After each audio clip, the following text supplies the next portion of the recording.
Salam para pemirsa Allah Perkasa Televisi Channel. Apa kabar? Kiranya selalu sehat dan bersukacita dalam perlindungan kasih Tuhan Yesus. Pembahasan kita kali ini tidak berkaitan dengan isi buku The Student Bible. Allah Perkasa Televisi Channel sedang dipersiapkan untuk proyek podcast sembari menantikan donasi dari Bapak Ibu untuk pengadaan peralatan yang kami perlukan untuk podcast nanti. Kita akan membahas topik yang sedikit berbeda, yaitu terhadap salah satu kalimat di dalam doa Bapa kami yang diajarkan Yesus Kristus di dalam pengajarannya seperti tertulis di Injil Matius pasal 6 ayat 5 hingga ayat 14 dan di Injil Lukas pasal 11 ayat 1 hingga ayat 4 dengan perikop yang sama. Hal berdoa. Izinkan saya mengemukakan pendapat saya pribadi. Jika Bapak, Ibu, dan saudara sekalian berkenan untuk mendiskusikannya, silahkan tuliskan pendapat di kolom komentar untuk kita jadikan bahan diskusi bersama. Saat kita beribadah, baik di gereja pada hari Minggu setelah doa syafaat, atau ibadah pada hari-hari lainnya di gereja maupun ibadah syukur, kedukaan, rumah tangga, kita selalu mengucapkan doa Bapa kami. Kalimat selengkapnya doa Bapa kami yang saya kutip dari Injil Matius pasal 6 ayat 9 hingga ayat 13 adalah sebagai berikut. Ayat 9. Karena itu berdoalah demikian.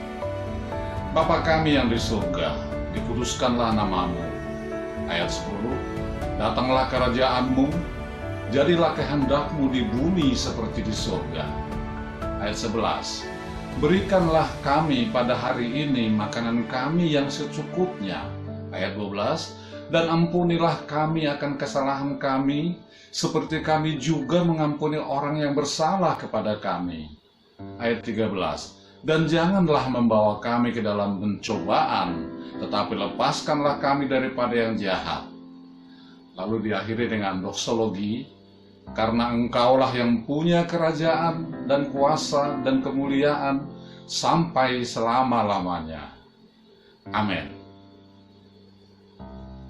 Akan tetapi, seringkali kita mengucapkan doa ini dengan kurang menghayatinya, atau bahkan cenderung secara asal saja.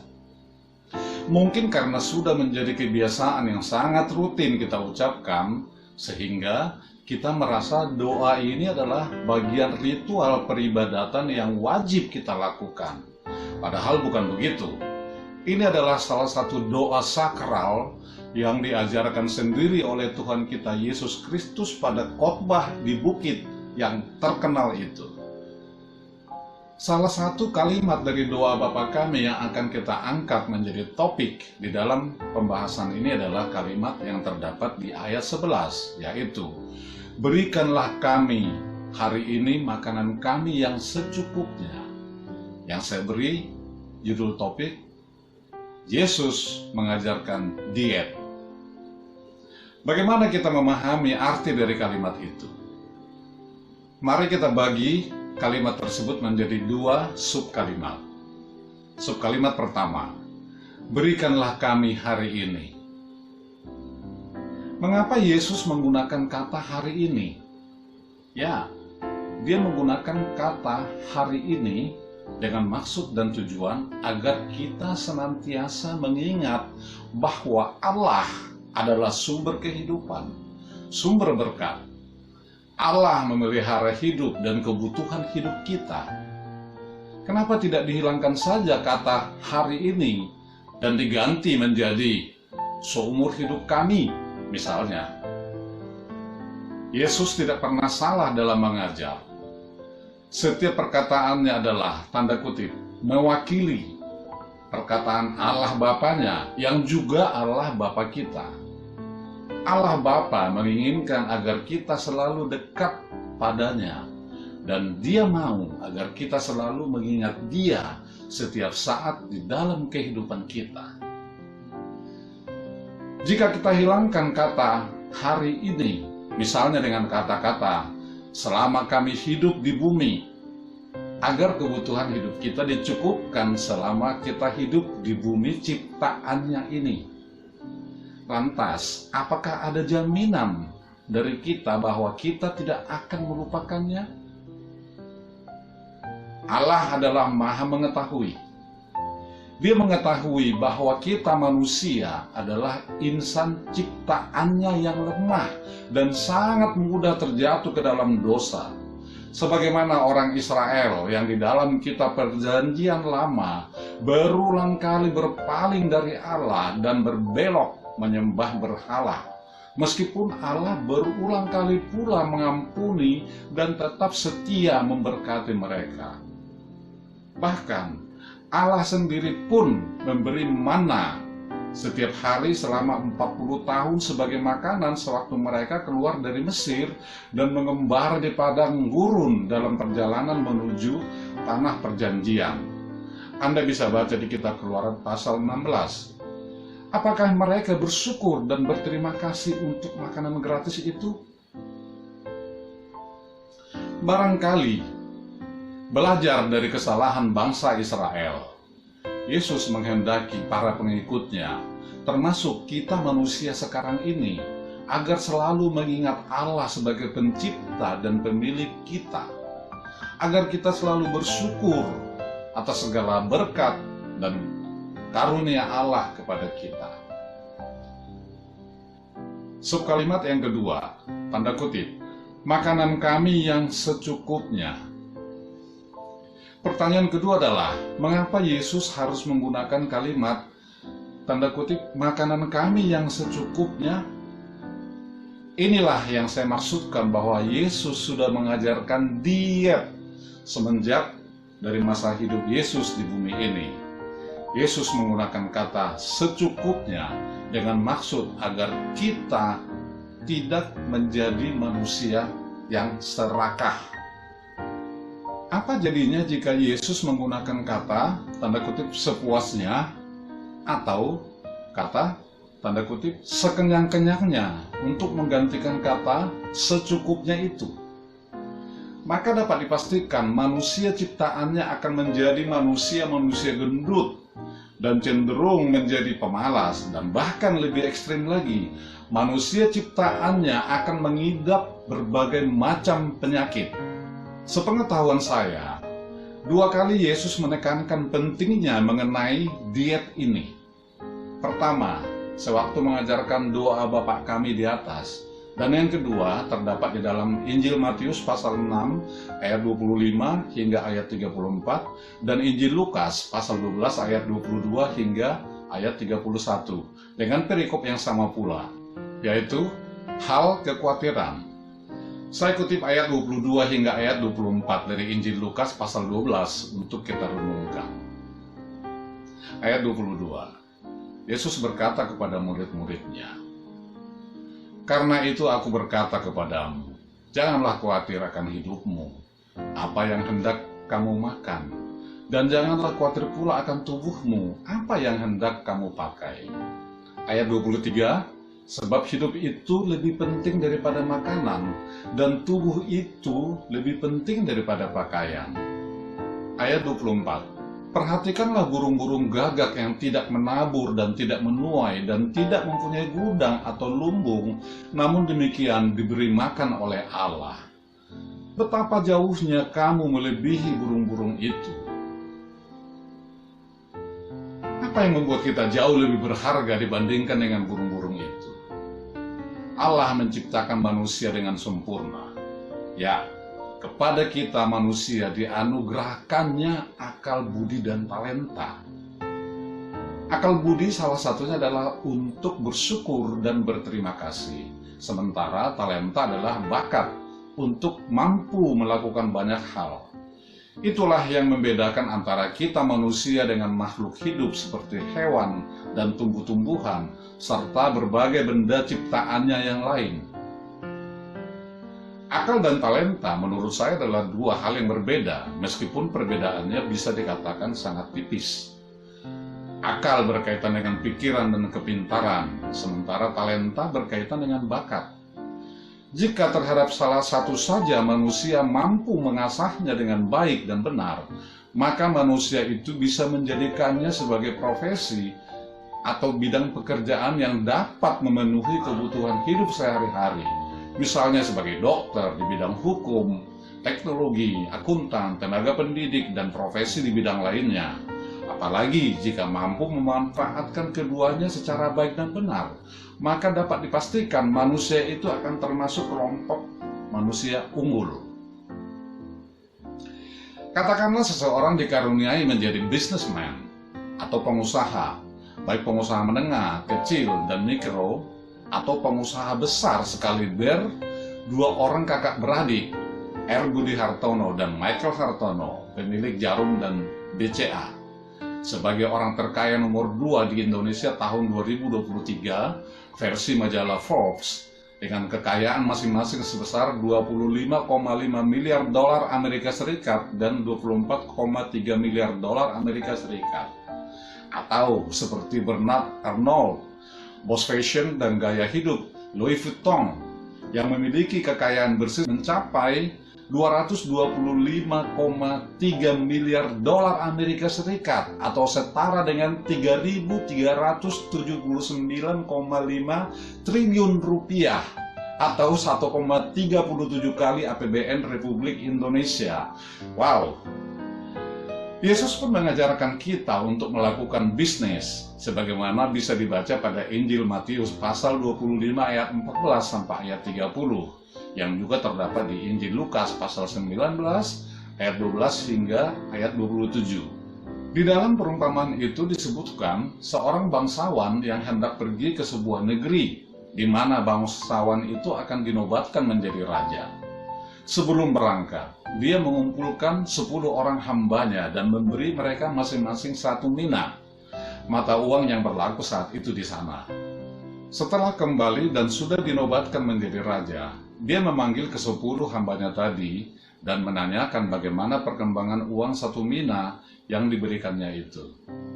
Ada yang melaporkan 1 mina sudah menghasilkan 10 mina, yang artinya berhasil memperoleh profit 10 kali lipat atau 1000%. Excellent, kata sang raja. Dan kepada hamba tersebut diberikan reward atau penghargaan untuk menguasai 10 kota. Ada juga yang melaporkan 1 mina sudah menghasilkan 5 mina, yang artinya berhasil memperoleh profit 5 kali lipat atau 500%. Good job, kata sang raja pula.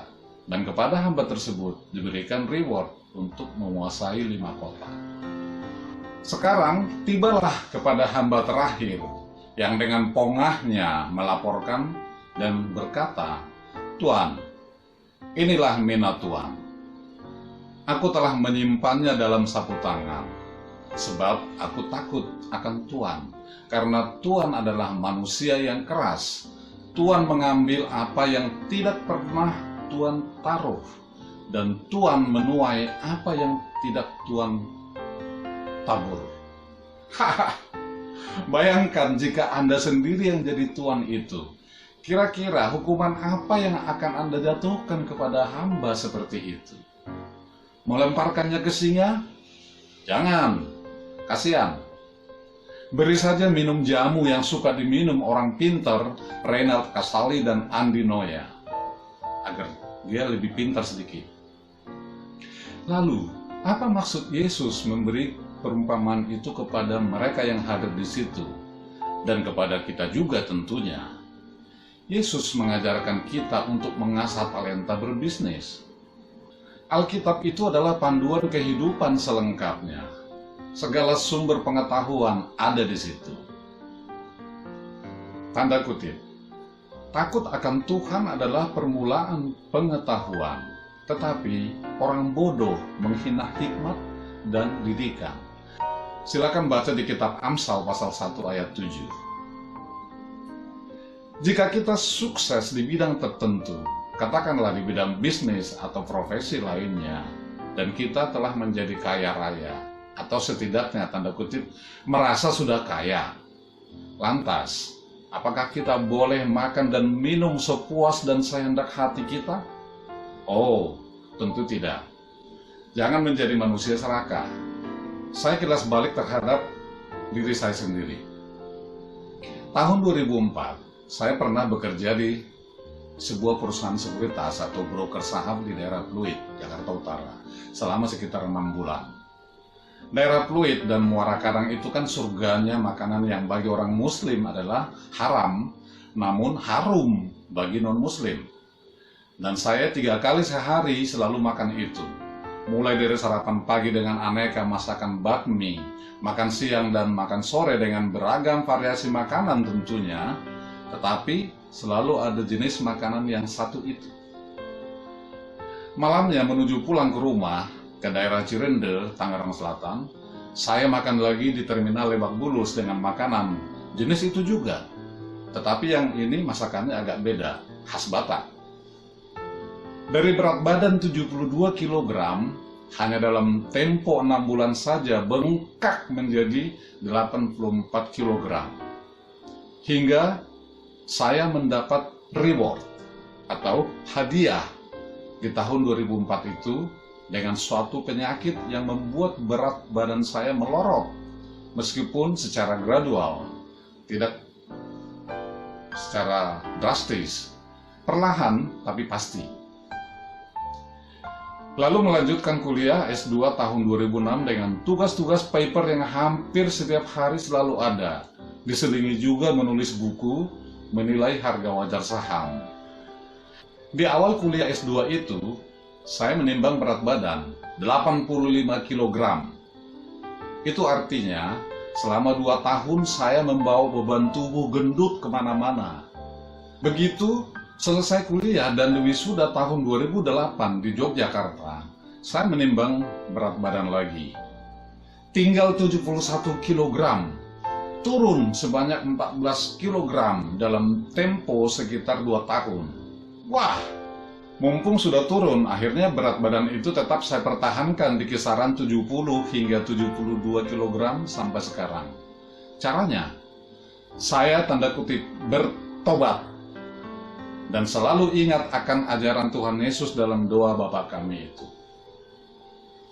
Moral story-nya adalah jangan menjadi serakah apabila Anda menjadi orang yang sukses atau tanda kutip sudah merasa sukses.